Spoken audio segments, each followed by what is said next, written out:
89 സങ്കീർത്തനം 35-36 വാക്യങ്ങൾ ദാവീദിനെ കുറിച്ചാണ് പറയുന്നത്. और सैम्स 89 यहाँ पर 35 और 36वां पद जो है परमेश्वर के दास दाऊद के बारे में कहते हैं. ദൈവവും ദാവീദും തമ്മിലുള്ള ബന്ധത്തെ വെളിപ്പെടുത്തുന്ന അധ്യായമാണത്.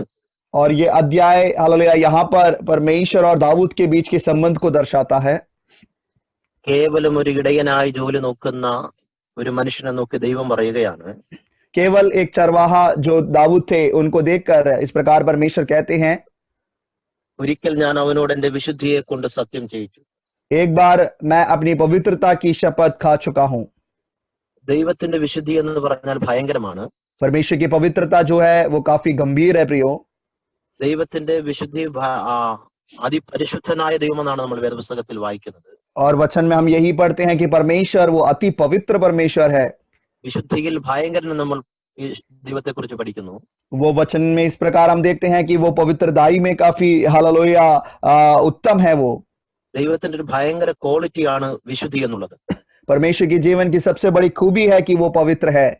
ഈ ദൈവത്തെ ആരാധിക്കുന്ന ദൂതന്മാരുടെ ഒരു ഗ്രൂപ്പിൽപ്പെട്ട സറാഫുകൾ എന്ന് പറയുന്ന ഒരു ഗ്രൂപ്പ് ഉണ്ട്. और इस स्वर्ग परमेश्वर की आराधना करने वाले हालेलुया स्वर्गदूतों के एक झुंड में साराफ नाम के एक झुंड होते हैं. അവർ ദൈവത്തെ ആരാധിക്കാൻ വേണ്ടിയുള്ള ഒരു ഗ്രൂപ്പാണ്. और ये ग्रुप के लोग हमेशा परमेश्वर की आराधना करने के लिए रहते हैं.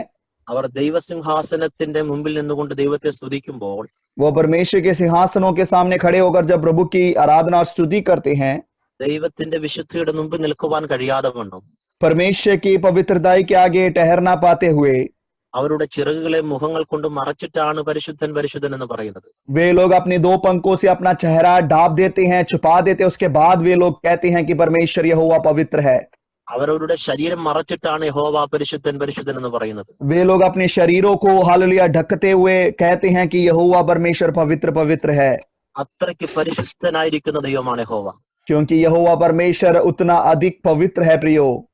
ആ ദൈവം പറയുന്നു, ഞാൻ എന്റെ വിശുദ്ധിയെ കൊണ്ട് ദാവീദിനോട് സത്യം ചെയ്യിച്ചു. वो परमेश्वर इस प्रकार कहते हैं कि हालेलुया उसी पवित्रदाई में मैंने शपथ खाई है दाऊद के लिए. ദൈവത്തിന്റെ വിശുദ്ധി കൊണ്ടാണ് ദൈവം ദാവീദിനോട് സത്യം ചെയ്തത്. परमेश्वर ने अपनी पवित्रदाई में होकर दाऊद के साथ एक शपथ किया.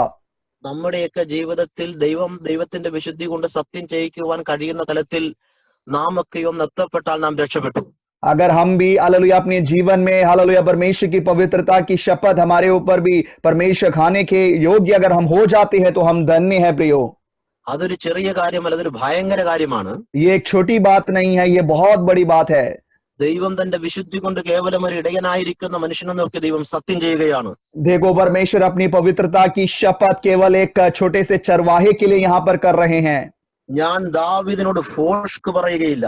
परमेश्वर कहते हैं कि मैं दाऊद को कभी धोखा ना दूंगा. അവന്റെ സിംഹാസനം എന്റെ മുൻപിൽ സൂര്യനെ പോലെ ആയിരിക്കും. उसका वंश सर्वदा एक सूर्य के समान मेरे सामने रहेगी. ഈ ദിവസങ്ങൾ നിങ്ങൾ വിശ്വസിക്കുക, ദൈവം നിങ്ങളോട് ഫോഷ്ക്ക് പറയുന്ന ദൈവമല്ല. इन दिनों में आप लोग विश्वास करें कि हालेलुया हमारा परमेश्वर आपसे झूठ बोलने वाला परमेश्वर नहीं है. ഈ ദിവസങ്ങൾ നമുക്ക് ദൈവത്തിന്റെ സന്നിധി ദാവീദിനെ പോലെ നമ്മൾ ആയിരിക്കുന്നുവെങ്കിൽ, यदि उस दाऊद के समान हम भी प्रभु की उपस्थिति में इन दिनों में बने रहेंगे, ദൈവത്തിന് നമ്മെ നോക്കി പറയുന്ന ഒരുപാട് പ്രോമിസുകളുണ്ട്, ഒരുപാട് വാഗ്ദത്തങ്ങളുണ്ട്. तो परमेश्वर को हमारे जीवन में हमें बताने के लिए, हमें देने के लिए अनेक काफी सारे वायदाएं हैं प्रियो. ദാവീദ് ആരാണെന്ന് ചോദിച്ചാൽ ഞാൻ പലപ്പോഴും പറയുന്നൊരു വേടുണ്ട്, और दाऊद कौन है करके अगर पूछते हैं तो मैं बहुत बार इस प्रकार बोलता हूं, വലിയ വാഗ്ദത്തങ്ങളുള്ള ഒരു ചെറിയ മനുഷ്യനായിരുന്നു. बहुत सारे वायदाओं को पाया हुआ एक छोटा सा व्यक्ति था. ഈ ദിവസങ്ങൾ എടുത്തു പറയത്തക്ക ക്വാളിറ്റികളൊന്നും നിങ്ങൾക്കില്ല എങ്കിലും, हो सकता है कि आपके जीवन में बताने लायक कोई भी खूबियां नहीं भी होंगी, ദൈവത്തിന്റെ കണ്ണുകൾക്ക് മുമ്പിൽ നിങ്ങൾ ഭയങ്കര ക്വാളിറ്റി ഉള്ളവരാണ്. मगर परमेश्वर की आंखों के सामने आपके जीवन में काफी सारी खूबियों को वो देखते हैं. ദൈവനോട് പറഞ്ഞ വാഗ്ദത്തങ്ങൾ, പ്രോമിസുകൾ മുഴുവനും സത്യം ചെയ്ത ദൈവത്തിന്റെ വിശുദ്ധിയെ നോക്കിയിട്ടായിരുന്നു. देखो हालेलुया परमेश्वर ने अपनी पवित्रता को हालेलुया देखते हुए, पवित्रता की शपथ खाते हुए दाऊद के साथ वाचा बांधा. ദൈവത്തിന്റെ വിശുദ്ധിയെ നോക്കി ദൈവം അവനോട് സത്യം ചെയ്താണ് അവനോടുള്ള ദൈവിക വാഗ്ദത്തങ്ങൾ പറഞ്ഞത്. परमेश्वर ने अपनी पवित्रता की शपथ खाकर दाऊद के साथ, दाऊद के जीवन में वायदाओं को दिए थे. ആ ദൈവം പറയുന്നത്, ഞാൻ ദാവീദിനോട് ഫോഷ്ക്ക് പറയുകയില്ല. वो परमेश्वर यहाँ कहते हैं कि मैं दाऊद को कभी धोखा ना दूंगा. നിങ്ങൾ വിശ്വസിക്കുക, ദൈവം നിങ്ങളോട് ഫോഷ്ക്ക് പറഞ്ഞിട്ടില്ല. है प्रियो, आप लोग भी विश्वास करें कि परमेश्वर ने आपके साथ भी हालेलुया आपको भी कभी झूठ नहीं बोला है. ഇനിയും നിറവേറ്റപ്പെടേണ്ട ഒരുപാട് വാഗ്ദത്തങ്ങൾ നിങ്ങളുടെ മുൻപിലുണ്ട്. आपके जीवन में अभी भी काफी सारी वायदाएं बाकी हैं जो अभी पूरा होना है. ദൈവം ഈ ദിവസങ്ങൾ അത് നിവർത്തിക്കാൻ പോകുകയാണ്. इन दिनों में परमेश्वर उन वायदाओं को भी आपके जीवन में पूरा करने जा रहा है. ഈ ദിവസങ്ങൾ നിന്റെ ജീവിതത്തിൽ അത് സംഭവിക്കുവാൻ പോകുകയാണ്. इन दिनों में वो सारी वायदाएं आपके जीवन में लागू होने जा रही है. ഒരുപക്ഷെ ഈ ഷായിയുടെ മുമ്പിൽ ദാവീദിന് വലിയ ക്വാളിറ്റി ഒന്നുമില്ലായിരിക്കാം. हो सकता है कि हालेलुया दाऊद के पिता के सामने उसकी कोई खूबियां नहीं होंगी, സഹോദരങ്ങളുടെ മുമ്പിൽ അവന് വലിയ വില കൽപ്പിച്ചിട്ടില്ലായിരിക്കാം. या फिर दाऊद के भाइयों के आगे उसको कोई हालेलुया इज्जत नहीं मिलता होगा. എന്നാൽ ദൈവത്തിന്റെ കണ്ണുകൾക്ക് മുമ്പിൽ എന്നും ദാവീദ് വിലയുള്ളവനായിരുന്നു. मगर परमेश्वर की नजरों के सामने दाऊद हमेशा काफी बहुमूल्य रहा है. प्रियो, ദാവീദിനെ കുറിച്ച് വേദപുസ്തകം നാം പഠിക്കുമ്പോൾ അറിയാം അദ്ദേഹം ഒരു ഇടയനായ മനുഷ്യനായിരുന്നു. दाऊद के बारे में जब हम पवित्र शास्त्र में देखते हैं तो जान सकते हैं कि वो एक चरवाहा थे. എന്നാൽ ആ മനുഷ്യനെ നോക്കി ദൈവം പറയുന്നു, ഞാൻ നിന്റെ സിംഹാസനത്തിന് സൂര്യന് തുല്യമാക്കി തീർക്കും. मगर परमेश्वर उस व्यक्ति को देखकर इस प्रकार कहते हैं कि तेरी राजगद्दी सूर्य के समान मेरे सामने रहेगी. വെളിച്ചങ്ങളുടെ സ്രോതസ്സാണ് സൂര്യൻ എന്ന് പറയുന്ന ഗ്രഹം. और हम जानते हैं सूर्य जो है वो रोशनी देता है, रोशनी का एक हालेलुया स्रोत है वो. അതിന് തത്തുല്യമായി ഞാൻ നിന്റെ പൊസിഷനെ മാറ്റുമെന്നാണ് ദൈവം പറഞ്ഞിരിക്കുന്നത്. परमेश्वर कहते हैं कि मैं तेरे पोजीशन को, तेरे पद को उसके समान बना दूंगा. ഈ ദിവസങ്ങൾ നിങ്ങൾ വിശ്വസിക്കുക, അവൻ തന്റെ നിന്റെ സിംഹാസനത്തെ സൂര്യനെ പോലെയാക്കി മാറ്റാൻ പോകുകയാണ്. और इन दिनों में आप लोग विश्वास करें कि आपकी राजगद्दी को वो सूर्य के समान हालेलुया बनाने जा रहा है. നീ ആയിരിക്കുന്ന പ്ലേസിൽ, നീ ആയിരിക്കുന്ന കുടുംബത്തിൽ, നീ ആയിരിക്കുന്ന ഓഫീസിൽ ദൈവം നിന്നെ ഒരു സൂര്യനെ പോലൊരു പൊസിഷൻ നൽകി ദൈവം മാനിക്കാൻ പോകുകയാണ്. और आप जहां कहीं भी क्यों ना हो, आपके हर एक स्थानों में, आपके ऑफिस में, आपके हर एक जगहों में परमेश्वर उस सूर्य के समान एक अच्छे पोजीशन में प्रभु आपको लेकर आने जा रहा है. ഒന്നുകൂടി വ്യക്തമായി പറഞ്ഞാൽ, ദൈവം നിന്റെ സിംഹാസനങ്ങളെ, ദൈവം നിന്റെ പൊസിഷനെ, ദൈവം നിന്നെ ഏൽപ്പിച്ചിരിക്കുന്ന ദൗത്യങ്ങളിൽ നീ വലിയ പ്രകാശമുള്ളവനായി മാറാൻ പോകുകയാണ്. हालेलुया. और गहराई में अगर मैं बताऊं तो कहना चाहूंगा कि जो जिम्मेदारियां परमेश्वर ने आपको दी है, उन जिम्मेदारियों में आप सूर्य के समान प्रकाशित होने जा रहे हो. ദാവീദിന്റെ ജീവിതത്തിലെ 2 കാലഘട്ടങ്ങൾ നിങ്ങളുമായി പങ്കിടുവാൻ ആഗ്രഹിക്കുന്നു. और दाऊद के जीवन के 2 युगों के बारे में मैं आप लोगों के बीच में बांटना चाहूंगा. ദാവീദ് ഒരു ഇടയനായിരുന്നു. दाऊद एक चरवाहा था. 23-ാം സങ്കീർത്തനത്തിൽ ദാവീദ് പറയുന്നു, और 23वें भजन में दाऊद कहते हैं, ഞാൻ കൂരിരുളിന്റെ താഴ്വരകളിൽ കൂടി നടക്കുന്ന മനുഷ്യനാണ്. मैं घोर अंधकार से भरी हुई तराई में होकर चलने वाला व्यक्ति हूँ. ആ കാലഘട്ടത്തിൽ ഇടയന്മാരൊക്കെ കാടുകളിൽ ആടുമേയ്ക്കുവാൻ പോകാറുണ്ട്. और उस समय में चरवाहे जंगलों में भेड़ बकरियों को चराने जाते थे. ചില പ്രത്യേക സമയങ്ങളിൽ താഴ്വരകളിൽ കൂടി അവർ ആടുമായി നടക്കേണ്ടി വരും. और कभी कभार अपने भेड़ बकरियों को लेकर उन्हें काफी तराई में से होकर गुजरना पड़ता था. ഈ സമയത്ത് വനത്തിലെ ഇടതൂർന്ന് निൽക്കുന്ന വൃക്ഷങ്ങൾക്കിടയിൽ കൂടിയാണ് അവർ താഴ്വരയിൽ കൂടി കടന്നു പോകുന്നത്. देखो, दोनों तरफ दाएं बाएं तरफ खड़े बड़े बड़े पेड़ों के बीच में से उन तराइयों में से होकर ये लोग गुजरते थे. വൃക്ഷങ്ങൾ ഇടതൂർന്ന് നിൽക്കുന്ന അധികമായ സൂര്യകിരണങ്ങൾ ഒരിക്കലും അങ്ങോട്ട് എത്തിപ്പെടാൻ വളരെ പ്രയാസമാണ്. उन तराइयों में चारों तरफ हालेलुया पेड़ पौधे लगे हैं, इस वजह से सूर्य की किरणें उसके अंदर पहुंचना काफी मुश्किल हो जाता है. പള്ളിപ്പടപ്പുകളും വൃക്ഷങ്ങൾ കൊണ്ടൊക്കെ നിറഞ്ഞിരിക്കുന്ന ഒരു പ്രദേശമാണ് ഈ താഴ്വര. देखो, ये तराई ऐसी जगह है जहां पर काफी सारी पेड़ पौधे हालेलुया और वृक्ष लगे हुए हैं. പലപ്പോഴും അവിടെ ഇരുട്ടാണ് നിറഞ്ഞു നിൽക്കുന്നത്. बहुत ही बार हालेलुया इन तराइयों में हम हमेशा अंधेरा ही देख सकते हैं. ഈ ഇരുൾ നിറഞ്ഞ താഴ്വരകളിൽ കൂടിയാണ് ദാവീദ് കടന്നു പോകുന്നത്. देखो, ये दाऊद हालेलुया घोर अंधकार से भरी हुई तराई में से होकर गुजर रहे हैं. എന്നാൽ ഇരുട്ടിൽ കൂടി കടന്നു പോകുന്നവനെ നോക്കി സ്വർഗം വിളിച്ചു പറയുകയാണ്, ഞാൻ നിനക്ക് സൂര്യന് തുല്യമായ ഒരു സിംഹാസനം നൽകാൻ പോകുകയാണ്. मगर देखो, इस घोर अंधकार से भरी हुई तराई में से होकर गुजरने वाले दाऊद से हालेलुया परमेश्वर कहते हैं कि मैं सूर्य के समान एक राजगद्दी मैं तेरे सामने रखूंगा. ഈ പ്രഭാതത്തിൽ ആരെങ്കിലും ഇരുളിൽ കൂടി കടന്നു പോകുന്ന അന്തരീക്ഷങ്ങൾ ഉണ്ടെങ്കിൽ, അല്പം പോലും വെളിച്ചമില്ലാത്ത അന്തരീക്ഷത്തിൽ കൂടി കടന്നു പോകുന്നെങ്കിൽ നിങ്ങളെ നോക്കി പരിശുദ്ധാത്മ പറയുന്നു, സൂര്യന് തുല്യമായ ഒരു സിംഹാസനം സ്വർഗം നിനക്ക് നൽകാൻ പോകുകയാണ്. हालेलुया. आज सुबह के समय हमें सुनने वाले लोगों, अगर आप भी इस प्रकार के इस घोर अंधकार से भरी हुई तराई में होकर चल रहे हैं, आपके चारों तरफ काफी अंधेरा होगा, मगर आपको देखकर परमेश्वर की आत्मा जिस प्रकार कह रही है कि उस सूर्य के समान एक राजगद्दी परमेश्वर आपके जीवन में देने जा रहा है.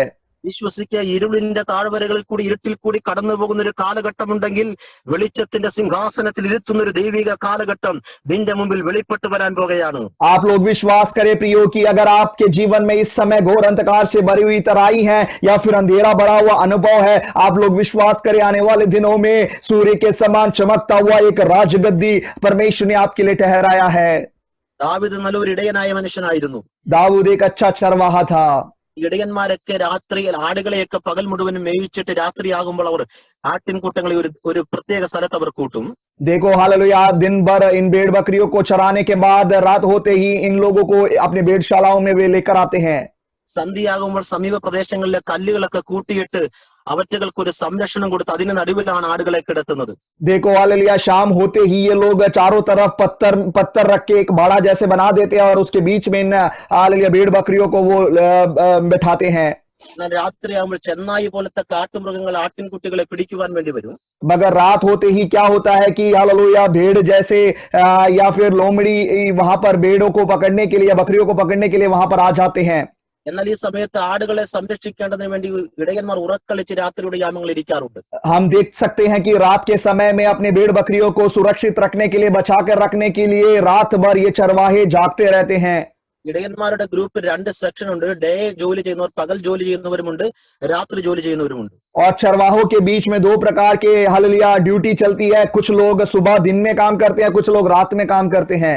രാത്രിയിൽ ആട്ടിൻപറ്റങ്ങളെ കാവൽ പാർത്തിരിക്കുന്ന ഒരു കൂട്ടമുണ്ട്. और रात में हालेलुया भेड़ बकरियों की सुरक्षा देने के लिए कुछ चरवाहे वहां पर काम करते हैं. അതുകൊണ്ടാണ് യേശുവിന്റെ ജനനത്തിങ്കൽ ചില ഇടയന്മാർ രാത്രിയിൽ കാവൽ കാത്തു കിടന്നു എന്ന് വചനം നമ്മെ പഠിപ്പിക്കുന്നത്. इसलिए हालेलुया परमेश्वर के वचन में हम इस प्रकार देख सकते हैं, यीशु मसीह के जन्म के समय कुछ चरवाहे हालेलुया अपनी भेड़ बकरियों की सुरक्षा उस समय वहां पर कर रहे थे. അവരുടെ ജീവിതം ഇരുളിനകത്താണ്. അവർ ആട്ടിൻപറ്റങ്ങളെ കാവൽ കാത്തുകൊണ്ട് ഇരുളിൽ കഴിയുകയാണ്. और उनका जीवन पूरा अंधेरे से भरा हुआ है. अंधेरे में वे लोग जी रहे हैं. उन भेड़ बकरियों की सुरक्षा में उनका जीवन लगा हुआ है. കാട്ടു ചെന്നായ്ക്കളും മൃഗങ്ങളൊക്കെ ആടുകളെ കൊണ്ടുപോകാതിരിക്കാൻ രാത്രി അവർ കാവൽ കാത്തുകൊണ്ടിരിക്കുകയാണ്. देखो ये अच्छे चरवाहे रात भर इंतजार करते रहते हैं, चौकसी करते रहते हैं ताकि उनकी भेड़ बकरियों को लोमड़ी या जंगली जानवर आकर खा ना जाए. യേശു കർത്താവ് ജനിക്കുന്ന കാലഘട്ടത്തിൽ അങ്ങനെ ഒരു ഗ്രൂപ്പ് ആടുകളെ സംരക്ഷിച്ച് ചെന്നായ്കളും കാട്ടുമൃഗങ്ങളുടെ കണ്ണിൽ പെടാതെ വണ്ണം അവറ്റകളെ പ്രതീക്ഷിച്ചിരിക്കുമ്പോഴാണ് അവർ ദൈവദൂതന്മാരുടെ ശബ്ദം കേട്ടത്. देखो इसी से हालेलुया इसी प्रकार हालेलुया यीशु मसीह के जन्म के समय भी एक झुंड चरवाहे लोग अपनी भेड़ बकरियों की सुरक्षा करते हुए जब जगे हुए थे, उस समय उन्होंने स्वर्गदूतों को अपने सामने प्रकट हुआ देखा.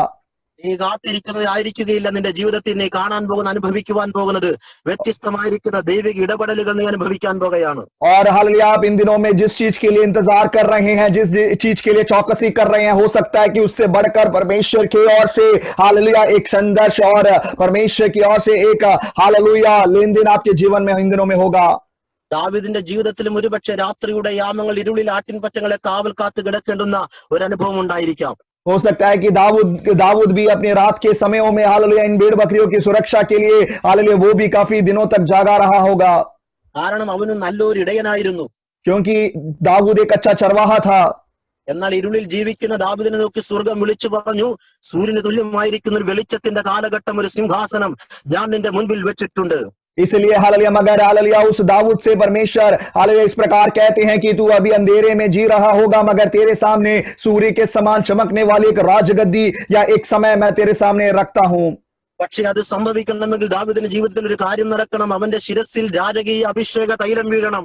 मगर हालेलुया अगर ये सब कुछ इस राजगद्दी पर दाऊद को बैठना है, तो उससे पहले उसके सर पर राजकीय एक तेल का या एक अभिषेक का गिरना जरूरी था. प्रियो, സൂര്യനെ പോലുള്ള സിംഹാസനത്തിലേക്ക് നീ കടന്നു വരണമെങ്കിൽ ആദ്യം നിന്നിൽ സംഭവിക്കേണ്ടത് ദൈവിക അഭിഷേകം വീഴുക എന്നുള്ളതാണ്. और सूर्य के समान हालेलुया चमकने वाली राजगद्दी में आने से पहले आप लोगों के जीवन में क्या होना है प्रियो? परमेश्वर की ओर से एक अभिषेक आपके ऊपर आना जरूरी है. അത് സംഭവിച്ച ഒരു പ്രവാചകന്റെ കരത്തിലും ദാവീദിന്റെ ശിരസിലേക്ക് അഭിഷേക തൈലം ആപാത ചൂടം ഒഴുകിയിറങ്ങി. और हम देख सकते हैं कि एक भविष्यवक्ता के हाथ में रखे हुए तेल अब दाऊद के सर पर से गिरकर अब पूरे पैर तक वो पहुंच रहा है. തൈലം വീണുടനെ രാജാവായില്ല ദാവീദ്. और तेल गिरते ही दाऊद राजा नहीं बन गया. പിന്നെയും കാടുകളിലേക്ക് അവൻ ആടുമേയ്ക്കുവാൻ വേണ്ടി പോയി. वो वापस हालेलुया अभिषेक को पाने के बाद भी वो जंगल में हालेलुया भेड़ बकरियों को चराने के लिए चले जाते हैं. പിന്നെയും മാസങ്ങളോളം ഇരുളിന്റെ താഴ്വരകളിൽ കൂടി നടക്കേണ്ടി വന്നു. आगे को भी काफी महीनों तक उसको उस घोर अंधकार से भरी हुई तराई में से होकर चलना पड़ा है. അപ്പോഴും സ്വർഗം വിളിച്ചു പറഞ്ഞു, ഞാൻ ദാവീദിനോട് ഫോഷ്ക്ക് പറഞ്ഞിട്ടില്ല. और उस समय भी परमेश्वर ने दाऊद से कहा कि मैंने दाऊद से कभी धोखा नहीं किया है, ना ही झूठ बोला है. കേട്ട വാഗ്ദത്തങ്ങൾ, കേട്ട ദൈവശബ്ദങ്ങൾ ഇതുവരെയും നിവൃത്തിയാകാതെ പിന്നെയും താഴ്വരകളിൽ കൂടി നടന്നു നീങ്ങിയ ദാവീദിനെ പോലെ ആരെങ്കിലും ആയിരിക്കുന്നുവെങ്കിൽ സ്വർഗം പറയുന്നു, ഞാൻ നിന്നോട് ഫോഷ്ക്ക് പറഞ്ഞിട്ടില്ല. क्या हालेलुया आज हमें सुनने वाले लोगों, आप भी क्या उस दाऊद के समान वायदाओं को पाने के बावजूद भी घोर अंधकार से भरी हुई तराई में होकर अभी भी चल रहे हो? परमेश्वर आपसे कहता है कि मैंने तुमसे कभी झूठ नहीं बोला है। പിന്നീടുള്ള കാലഘട്ടങ്ങൾ ദാവീദ് എന്ന് പറയുന്ന ഇടയനെ കൊല്ലുവാൻ ആ രാജ്യത്തിന്റെ രാജാവ് നടക്കുകയാണ്. देखो आगे के समयों में हम देख सकते हैं हालेलुया उस चरवाहे दाऊद को मारने के लिए उस देश का राजा अब उसके पीछे पड़ा हुआ है। ദാവീദിനെതിരെ പലവട്ടം തന്നെ കൊല്ലുവാൻ അവൻ കാടുകളിൽ അന്വേഷിച്ചു വന്നു. और दाऊद को मारने के लिए बहुत बार जंगलों में वो राजा उसको ढूंढ कर आया, പക്ഷെ ദാവീദിനെ സ്പർശിക്കാൻ കഴിഞ്ഞില്ല. मगर दाऊद को वो छू नहीं पाया। प्रियो, ദൈവം കണ്ടവനെ തകർക്കുവാൻ ഉലകത്തിലെ ഒരു ശക്തിയെയും സ്വർഗം അനുവദിക്കുകയില്ല. परमेश्वर ने जिन लोगों को चुना है, जिस भी व्यक्ति को देखा है, उनको इस दुनिया की कोई भी ताकतें नाश नहीं कर पाएंगी। നമുക്കറിയാം വേദപുസ്തകത്തിൽ ഒരു നല്ല മനുഷ്യനാണ് യാക്കോബ് എന്ന് പറയുന്ന മനുഷ്യൻ. और हम जानते हैं बाइबल में एक अच्छा व्यक्ति है, उसका नाम है याकूब। ഒരിക്കൽ യാക്കോബിന്റെ ജ്യേഷ്ഠൻ ഏശാവ് പറഞ്ഞു, ഞാൻ അവനെ കൊന്നു പക വീട്ടും. और एक दिन हालेलुया याकूब का बड़ा भाई एसाव ने कहा कि मैं याकूब को मार के खत्म कर दूंगा। അദ്ദേഹം നല്ലൊരു വേട്ടക്കാരനായിരുന്നു. देखो एसाव जो है वो एक अच्छा शिकारी था। കാട്ടുമൃഗങ്ങളെ അമ്പെയ്ത് പിടിക്കുവാൻ ശക്തിയും കഴിവുമുള്ളവനായിരുന്നു. वो जंगली जानवरों को हालेलुया तीर चलाकर, हालेलुया धनुष का इस्तेमाल करके तीर चलाकर अच्छे से वो शिकार करता था। കൂടാരത്തിൽ മാത്രം ഒതുങ്ങിക്കൂടിയ യാക്കോബിനെ കൊല്ലുവാൻ തന്നെ കൊണ്ട് കഴിഞ്ഞില്ല. मगर केवल हालेलुया घर के अंदर सीमित याकूब को एसाव खत्म नहीं कर पाया। प्रियो, എത്ര കഴിവും പ്രാപ്തിയും ഉണ്ടെന്ന് പറഞ്ഞാലും ദൈവകൃപയുള്ളവനോടൊപ്പം നിന്ന് പോരാടി ജയിപ്പാനോ അവനെ തകർക്കുവാനോ ഒരു നാളും ദൈവം അനുവദിക്കുകയില്ല. और कितनी भी ताकत उनके अंदर क्यों ना हो, मगर परमेश्वर के भक्तों को कभी भी हालेलुया इस दुनिया के लोग नाश नहीं कर सकते हैं। ഒരു രാജ്യത്തിന്റെ രാജാവും പടയാളികളും ഒരു ഇടയച്ചക്കനെതിരെ നിന്നിട്ടും അവനെ ജയിപ്പാനോ അവന് കീഴ്പ്പെടുത്തുവാനോ കഴിഞ്ഞില്ല. കാരണം അവന്റെ ശിരസിൽ വീണിരിക്കുന്ന അസാധാരണ അഭിഷേകവും ദൈവിക വാഗ്ദത്തങ്ങളുമായിരുന്നു കാരണം. हालेलुया देखो यहाँ पर भी हम देख सकते हैं एक राज्य का राजा और उसकी पूरी सेना एक छोटे से चरवाहे लड़के को खत्म करने की कोशिश कर रहे हैं, मगर उसको खत्म नहीं कर पाए क्योंकि दाऊद के सर पर वो राज्य की अभिषेक गिरा हुआ था। ഒരു മനുഷ്യനെതിരെ നിന്നത് ഒരു രാജ്യമായിരുന്നു. देखो एक व्यक्ति के विरोध में पूरा एक देश अभी खड़ा है, എന്നിട്ട് പോലും ജയിക്കാൻ കഴിഞ്ഞില്ല. उसके बावजूद भी उसको वो हरा नहीं पाए हैं। നിന്നോടുകൂടെ സർവശക്തിയുള്ള ദൈവമുണ്ടെങ്കിൽ ഒന്നിനെ നിന്നെ തകർക്കുവാൻ കഴിയുകയില്ല. ഈ ദിവസങ്ങൾ അസാധാരണമേറിയ സൂര്യതുല്യമായിരിക്കുന്ന ദൈവിക വാഗ്ദത്തങ്ങളിലേക്ക് നീ അടുത്തു വരാൻ പോകുകയാണ്. हालेलुया यदि आप लोगों के साथ परमेश्वर अगर है तो कोई भी आपको पराजित नहीं कर पाएंगे। उसके बजाय आप भी इन दिनों में उस राजगद्दी के समान जो सूर्य के समान चमकता है वहां पहुंचने जा रहे हो। ഓ നിന്റെ സിംഹാസനങ്ങളെ ദൈവം സൂര്യനെ പോലെ ആക്കി തീർക്കുന്ന കാലഘട്ടങ്ങൾ വിദൂരമല്ല നിന്ന് പ്രഭാരകരക ശാന്തരെ വൈശ പ്രവചന ഘടകചസിയാനക ആരെയോ നോക്കി പരിശുദ്ധാത്മാവ് പ്രവചിക്കുന്നു. ഇരുളിന്റെ താഴ്വരകളിൽ നടന്നു നീങ്ങിയ പോരാട്ടങ്ങൾക്ക് നടുവിൽ നിൽക്കുന്ന പ്രതിസന്ധികൾക്ക് നടുവിൽ നിൽക്കുന്ന നിന്നെ നോക്കി സ്വർഗം വിളിച്ചു പറയുന്ന നിന്റെ സിംഹാസനങ്ങളെ ഞാൻ सूर्य പോലെ ആക്കാൻ പോകുകയാണ്. हालेलुया सुबह हालेलुया प्रार्थना में जुड़े हुए लोगों से परमेश्वर की आत्मा कुछ लोगों से कह रही है कि जो आप अंधकार से भरी हुई तराई में होकर इस समय चल रहे हो, मगर आपकी राजगद्दी को परमेश्वर सूर्य के समान प्रकाशित करने जा रहा है। ഈ പ്രഭാതത്തിലെ വാഗ്ദത്തങ്ങളെ നോക്കി ബലം പ്രാപിക്കട്ടെ. इन दिनों में आपके जीवन में परमेश्वर के दिए हुए वायदाओं को देखते हुए आप बलवंत हो जाएं। നിന്നെ കുറിച്ചുള്ള ഭയങ്കര ദൈവത്തിന്റെ പ്ലാനിംഗ് ഉണ്ട്. आपके ऊपर परमेश्वर की काफी बड़ी योजना है। प्रियो, എത്ര പേർ വിശ്വസിക്കുന്നു നിന്നെ കുറിച്ച് ദൈവത്തിന് ഭയങ്കര പ്ലാനിംഗ്? कितने लोग विश्वास करते हैं कि मेरे जीवन में परमेश्वर की एक बड़ी योजना है। പലപ്പോഴും ശൗൽ തന്നെ കൊല്ലുവാൻ അന്വേഷിച്ചു. बहुत बार शाऊल दाऊद को मारने की कोशिश उसने की, ഒരിക്കൽ ദാവീദ് ചിന്തിച്ചു, ഞാൻ ശൗലിന്റെ കൈകളിൽ നശിക്കുകയുള്ളൂ. और दाऊद ने एक दिन ऐसा सोचा कि ऐसा चलेगा तो मैं एक दिन शाऊल के हाथों मारा जाऊंगा। അപ്പോഴും ദൈവം പറഞ്ഞു, ഞാൻ അവനോട് ഭോഷ്ക് പറയുകയില്ല. तब भी परमेश्वर ने दाऊद से कहा कि मैं कभी दाऊद से झूठ नहीं बोलता। ഞാൻ എന്റെ വിശുദ്ധിയെ കൊണ്ട് അവനോട് സത്യം ചെയ്യുകയാണ്, ഞാൻ അവനെ ഒരു സിംഹാസനത്തിലിരുത്തും. देखो मैं अपनी पवित्रता की शपथ दाऊद के लिए खा रहा हूं कि उसको एक श्वेत सिंहासन पर उसको बैठाऊंगा। സൂര്യതുല്യമായിരിക്കുന്ന ഒരു സിംഹാസനം ഞാൻ അവന് കൊടുക്കും. सूर्य के समान एक राजगद्दी मैं उसको दूंगा। പ്രതിസന്ധികളുടെ പ്രതികൂലങ്ങളുടെ ഘട്ടത്തിൽ ഈ ദിവസങ്ങൾ നീ വിശ്വസിക്കുക, അസാധാരണമേറിയ ദൈവിക വാഗ്ദത്തങ്ങൾ നിന്റെ മുമ്പിൽ നിവർത്തിയാകാൻ പോകുകയാണ്. हालेलुया प्रतिकूल और विपरीत परिस्थिति में भी आप लोग विश्वास करें कि परमेश्वर के वो वायदाएं आपके सामने आपके जीवन में पूरा होने जा रहा है। ഇന്ന് പകൽക്കാലം പരിശുദ്ധാത്മാവ് ആരെയും നോക്കി വ്യക്തമായും പറയുന്നു, ഞാൻ നിന്നോട് ഭോഷ്ക് പറഞ്ഞിട്ടില്ല. हालेलुया आज कुछ लोगों को देखकर परमेश्वर इस प्रकार कहते हैं कि मैंने तुमसे झूठ नहीं बोला है। ബാല്യം മുതൽ നീ കേട്ട ദൈവത്തിന്റെ ശബ്ദങ്ങളെ ഒന്നിനു പുറകായി ഒന്നൊന്നായി സ്വർഗം നിവർത്തീകരിക്കുന്ന ദിവസങ്ങൾ വിദൂരമല്ലെന്ന് ഈ പ്രഭാതത്തിൽ സ്വർഗം ആലോചന പറയുന്നു. हालेलुया, सुबह हालेलुया, परमेश्वर की आत्मा इस प्रकार भविष्यवाणी कर रही है कि आपने बहुत समय से, हालेलुया, आपके बचपन से जिन वायदाओं को आप सुनते आ रहे हो वो पूरा होने का समय अब काफी दूर नहीं है. जल्दी ही उन वायदाओं को आप पाने जा रहे हो. ദാവീദിന്റെ ജീവിതത്തിൽ ആ വാഗ്ദത്തം നിറവേറി. दाऊद के जीवन में वो वायदा पूरा हो गया. സകല ശത്രുക്കളെയും നീക്കിക്കളഞ്ഞു. सारे शत्रुओं को परमेश्वर ने दूर हटा दिया ദയനായ ദാവീദിനെ ദൈവം ഇസ്രായേലിന്റെ രാജസ്ഥാനത്തിരുത്തി. और चरवाहे दाऊद को अब इस्राएल के राजा के उस राजगद्दी पर बैठा दिया.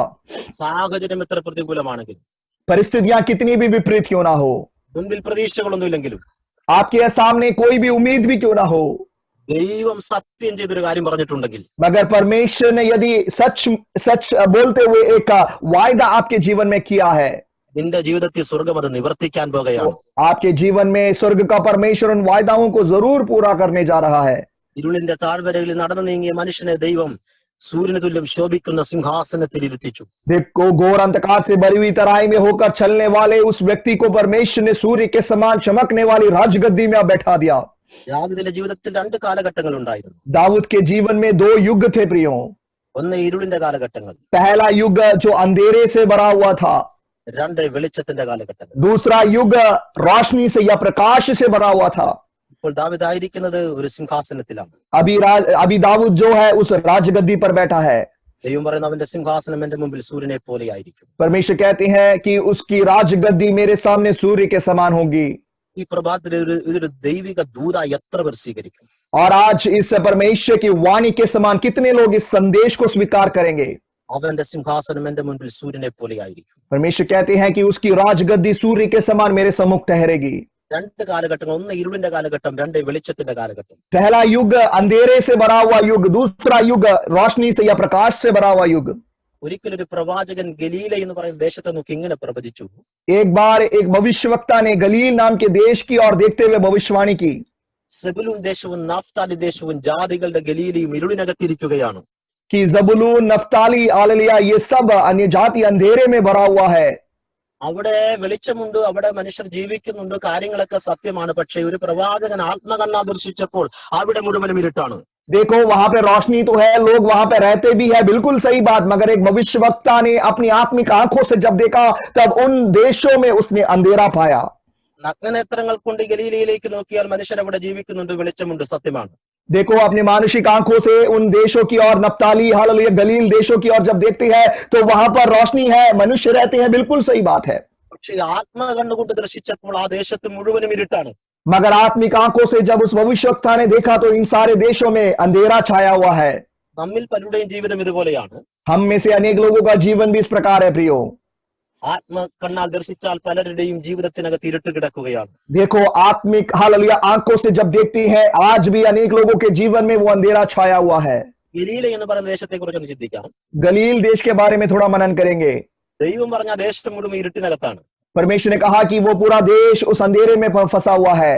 ഒരിക്കൽ ഗലീല എന്ന് പറയുന്ന ദേശത്തിൽ അനുഗ്രഹിക്കപ്പെട്ട ഒരു ഭവനത്തിൽ ഒരു വിവാഹം നടക്കുകയാണ്. और एक दिन गलील नाम के उस देश में एक अच्छे घर में एक विवाह या एक शादी हो रही थी. പക്ഷെ ആ വിവാഹ വീട്ടിൽ ആ ഫംഗ്ഷൻ അവിടുത്തെ വീഞ്ഞ് തീർന്നു പോയി. और उस फंक्शन के दौरान, उस शादी के दौरान वहां पर जो दाखरस बनाया था वो खत्म हो गया. വേണ്ട രീതിയിൽ ആ വിവാഹം ശുഭമായി അസ്തമിക്കത്തക്ക നിലയിൽ ഒരു സാധ്യതകൾ ഫ്രണ്ടിലില്ലായിരുന്നു. देखो, उनकी जो दाखरस वहां पर थी वो समाप्त हो चुकी थी. अब उनके आगे कोई उम्मीद नहीं है, वो शादी अच्छे से समाप्त होने की भी कोई संभावना नहीं है. ഭയങ്കര കണക്കുകൂട്ടലുകൾ അവർക്കുണ്ടായിരുന്നു. उनके जीवन में काफी उन्होंने हिसाब लगा रखा था, പക്ഷെ അതെല്ലാം പിഴച്ചുപോയി. मगर सारे हिसाब जो उन्होंने लगाए थे वो सब कुछ गलत हो गया. ഇരുളിനകത്ത് കിടന്നുകൊണ്ട് നമ്മൾ എന്തെല്ലാം ചെയ്താലും നമ്മൾ ഫെയിൽ ആയിരിക്കും, നമ്മൾ പരാജയപ്പെട്ടിരിക്കും. अंधकार में रहते हुए या अंधेरे में रहकर जो कुछ हम करेंगे वो हमारे जीवन में पराजय ही लेकर आएगा. ഗലീല എന്ന് പറയുന്ന ദേശത്തിൽ ഒരു ഇരുട്ട് കിടപ്പുണ്ട്. देखो, गलील नाम के उस देश में अभी अंधेरा छाया हुआ है. ഒരു നല്ല വിവാഹം പോലും നടത്താൻ പറ്റുന്നില്ല. वहां पर एक अच्छी शादी तक नहीं करवा पा रहे हैं. ഒരു നല്ല ഫംഗ്ഷൻ പോലും അവർക്ക് നടത്താൻ പറ്റുന്നില്ല. एक अच्छा फंक्शन वहां पर वो नहीं करा पाते हैं. അവരുടെ കണക്കുകൂട്ടലുകൾ മുഴുവനും പിഴയ്ക്കുകയാണ്. और उनके जितने हिसाब वो लगाते हैं सारे हिसाब बिगड़ जाते हैं. ഈ പ്രഭാതത്തിൽ നിങ്ങൾ അറിയാത്ത ഇരുട്ടുകൾ നിങ്ങളുടെ ജീവിതത്തിൽ ഉണ്ടെങ്കിൽ നിങ്ങൾ എവിടെയെങ്കിലൊക്കെ പരാജയപ്പെട്ടു പോകും. देखो, अगर आपके जीवन में आप भी नहीं जानते होंगे इस प्रकार का अंधकार यदि आपके ऊपर छाया है तो आप भी अपने जीवन में बहुत जगह पराजित हो जाएंगे. ഈ ഇരുട്ടിനകത്ത് കിടന്നുകൊണ്ട് നിങ്ങൾക്ക് വിജയകരമായിരിക്കുന്ന ഒരു കാര്യം ചെയ്യാൻ പറ്റുകയില്ല. उस अंधकार में रहते हुए आप जयवंत जीवन नहीं जी सकते हो। ശ്രദ്ധിച്ചിട്ടില്ലേ? നിങ്ങൾ ചെയ്യുന്ന ഒരു കാര്യങ്ങളും അങ്ങ് സാധിക്കുന്നില്ല. देखो, आपने भी ध्यान दिया होगा, जो कुछ काम आप करते हो वो सफल नहीं हो पाता है। ഒന്നും വേണ്ട രീതി നമ്മുടെ കൺട്രോളിലേക്ക് വരുന്നില്ല. जिस प्रकार हम चाहते हैं उस प्रकार हमारे नियंत्रण में वो बातें नहीं आती है। നമുക്ക് തന്നെ അറിയാം എന്തൊക്കെയോ നമ്മൾ അറിയാത്ത തകർച്ചകൾ നമ്മളെ പിന്തുടരുന്നുണ്ട്. और हम भी जान सकते हैं कि हम भी हमारे अनजानगी में कोई विनाश हमारा पीछा कर रहा है। എല്ലാം ഡിസോർഡർ ആയി കിടക്കുന്നു. सब कुछ हालांकि अव्यवस्थित रूप में पड़ा हुआ है। എവിടെയും ഒരു ജയം കാണുവാൻ കഴിയുന്നില്ല. कहीं पर भी कोई सफलता नहीं दिख रही है। അതിനർത്ഥം നീ ഗലീലയിൽ ഇരുളിനകത്താണ്. इसका मतलब है प्रियो, आप भी आज उस गलील के अंधकार में फंसे हुए हो। ഇതിനൊരു മാറ്റം വരണമെങ്കിൽ अगर इसमें एक बड़ा बदलाव चाहिए വെളിച്ചമാകുന്ന യേശുവിനെ ക്ഷണിക്കാൻ തയ്യാറാകണം. तो यीशु रूपी उस प्रकाश को आपके जीवन में स्वीकार करना होगा। ബൈബിൾ നമ്മെ പഠിപ്പിക്കുന്നു, बाइबल हमें सिखाती है, ആ വിവാഹ വീട്ടിൽ വീഞ്ഞു തീർന്നു പോയി. उस विवाह के घर में दाखरस खत्म हो गया। ഈ സമയത്ത് യേശുവിനെ അവർ ക്ഷണിച്ചിരുന്നു. इस समय उन्होंने यीशु मसीह को अपने घर में स्वागत कर रखे थे। അവൻ പച്ചവെള്ളത്തെ വീഞ്ഞാക്കി മാറ്റി. वहां पर यीशु मसीह को हम देखते हैं, पानी को वो दाखरस में बदल देते हैं। ആ വീട്ടിലെ വിഷയത്തെ അവൻ പരിഹരിച്ചു. उस घर की समस्या को यीशु मसीह ने उसका समाधान और हल दिया। ഇരുളിനകത്ത് കിടന്നുകൊണ്ട് പരാജയപ്പെട്ടു നിൽക്കുന്ന ഏതോ വ്യക്തിയെ നോക്കി സ്വർഗം പറയുന്നു, നിന്റെ ലൈഫിലേക്ക് യേശുവിനെ ക്ഷണിക്കുക. अंधकार में रहते हुए हालेलुया जीवन में पराजय का अनुभव करने वाले किसी एक व्यक्ति से परमेश्वर की आत्मा कह रही है, अपने जीवन में यीशु को स्वीकार करो। പരാജയപ്പെട്ട വിഷയങ്ങൾക്കകത്ത് കർത്താവിനെ ക്ഷണിക്കുക. पराजित विषयों में यीशु मसीह को स्वागत करो। ദൈവം അതിനെ ജയമാക്കി മാറ്റാൻ പോകുകയാണ്. आपके जीवन के पराजय को परमेश्वर जय में बदलने जा रहा है। തലമുറയിലെ വീഞ്ഞു തീർന്നപ്പോൾ കിണറ്റിലെ പച്ചവെള്ളത്തെ സ്വർഗം വീഞ്ഞാക്കി മാറ്റി. देखो हालेलुया, उनके भंडार में दाखरस जब खत्म हो गया, वहीं पर परमेश्वर ने उस कुएं के पानी को दाखरस में बदल दिया। ഈ പ്രഭാതത്തിൽ ഒരു അത്ഭുതം നിന്റെ ജീവിതത്തിൽ സംഭവിക്കാൻ പോകുകയാണ്. आज सुबह के समय परमेश्वर आपके जीवन में एक चमत्कार को करने जा रहे हैं। ഒരു വ്യക്തി വേദപുസ്തകം പരിചയപ്പെടുത്തുന്നു. एक व्यक्ति के बारे में बाइबल हमें सिखाती है। അദ്ദേഹം ഇരുട്ടിനകത്തിരിക്കുകയാണ്. वो व्यक्ति भी अंधकार में फंसा हुआ है, അദ്ദേഹത്തിന്റെ പക്കൽ ഒരു ദീപമുണ്ട്, ഒരു വിളക്കുണ്ട്. मगर उसके पास एक मशाल है। അത് തെളിയിക്കാത്തടത്തോളം കാലം അദ്ദേഹം ഇരുളിനകത്തായിരുന്നു. मगर जब तक वो मशाल को नहीं जलाएगा तब तक वो अंधेरे में रहेगा। പലരും പറയാറുണ്ട് ഞാൻ ഇരുട്ടിനകത്താണ്. बहुत सारे लोग बोलते हैं कि मैं अंधकार में हूं, പക്ഷെ വേദപുസ്തകം പറഞ്ഞ ഞാൻ നിന്റെ ദീപത്തെ കത്തിക്കും. मगर बाइबल हमें सिखाती है कि परमेश्वर कहते हैं मैं तेरे दीपक को जलाऊंगा, ഞാൻ നിന്റെ അന്ധകാരങ്ങളെ പ്രകാശമാക്കി മാറ്റും. मैं तेरे अंधकार को प्रकाश में बदल दूंगा। ഇരുട്ടിന്റെ ഏറ്റവും മൂർച്ഛനാവസ്ഥയാണ് അന്ധകാരം എന്നുള്ളത്. देखो हालेलुया, अंधेरा धीरे धीरे बढ़ बढ़कर वो अंधकार हो जाता है। അതിനകത്തിരിക്കുന്ന വ്യക്തിയെ നോക്കി സ്വർഗം വിളിച്ചു പറഞ്ഞു, उस अंधकार में बैठे हुए लोगों को देखकर परमेश्वर की आत्मा इस प्रकार कह रही है, ഞാൻ നിന്റെ ദീപത്തെ കത്തിക്കും. मैं तेरे दीपक को जलाऊंगा। നാം വിചാരിച്ചാൽ നമുക്ക് ഇരുട്ടിനകത്തിരിക്കാൻ പറ്റും. अगर हम चाहे तो हम अंधकार में बैठ सकते हैं। നിങ്ങൾക്ക് ചുറ്റും വെളിച്ചമാണെങ്കിലും, आपके चारों तरफ यदि प्रकाश भी क्यों ना हो, സൂര്യൻ ഉദിച്ചിട്ടുണ്ടെങ്കിലും, सूर्य उदय हो चुका होगा, നിങ്ങളുടെ ഡോറുകൾ മുഴുവൻ ക്ലോസ് ചെയ്ത് കഴിഞ്ഞാൽ, मगर आप अपने सारे दरवाजों को बंद कर सकते हैं। ജനാലകൾ അടച്ചാൽ, अगर आप खिड़कियां बंद कर दे, നിങ്ങൾ നിങ്ങളുടെ ലൈറ്റ് ഓഫ് ചെയ്താൽ നിങ്ങൾ ഇരുളിനകത്തായിരിക്കും. आप अपने कमरे में हालेलुया उस बिजली को भी बंद कर दे तो आप अंधेरे में हो गए हो। പലപ്പോഴും നാം ആയിട്ട് തന്നെ നമ്മുടെ ജീവിതത്തിൽ ഇരുട്ടുകളെ സൃഷ്ടിക്കാറുണ്ട്. बहुत बार हम अपने आप में अपने जीवन में अंधकार को लेकर आते हैं प्रियो, സ്വർഗം പറഞ്ഞ വിശ്വാസത്തിന്റെ ജനാലകൾ തുറക്കുക. मगर स्वर्ग का परमेश्वर कहते हैं कि विश्वास रूपी उन खिड़कियों को खोल दो। അഭിഷേകത്തിന്റെ ദീപങ്ങൾക്ക് തിരിനാട്ടുക. अभिषेक के दियो को उसमें दीपक को उसको जलाओ। നിന്റെ ജീവിതത്തിൽ വെളിച്ചം വെളിപ്പെട്ടു വരട്ടെ. आपके जीवन में वो रोशनी, वो प्रकाश आने दे। സ്വർഗം പറയുന്നു ഞാൻ നിന്റെ ദീപത്തെ കത്തിക്കും. स्वर्ग का परमेश्वर कहते हैं कि मैं तेरे दीपक को जलाऊंगा, ഞാൻ നിന്റെ അന്ധകാരങ്ങളെ പ്രകാശമാക്കാൻ പോകുകയാണ്. मैं तेरे अंधकार को प्रकाश में बदलने जा रहा हूं।